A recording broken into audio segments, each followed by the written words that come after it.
That's understandable that you're feeling confused, because over the years there have been shifts and changes in this, and sometimes we're left wondering as well. But people have chosen to, if when choosing the colonial names, so the traditional names are, Bunjalang, Bardi, Wurundjeri, depending where you are.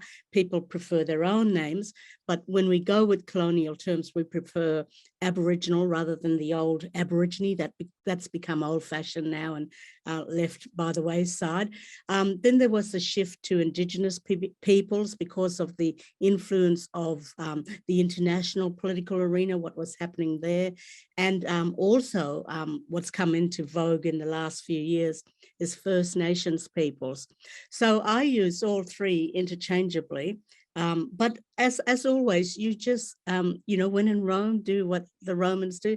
Have an ear out and listen to how the local people refer to themselves, and take that as a guide. And always, when you're not sure, always ask as well. Whenever I'm traveling throughout Australia, I always ask the local people, how do you want me to refer to you? And then they tell me. But I use those three interchangeably, but it's understandable why it's confusing. So hopefully that just helps to clear some of the confusion.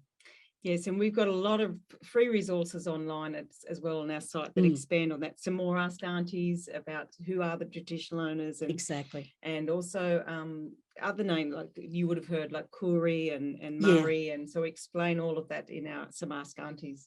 So in closing, Aunty Munya, we like to say, in Yidigal Gorna, and take care of yourselves and each other, and big SO to you.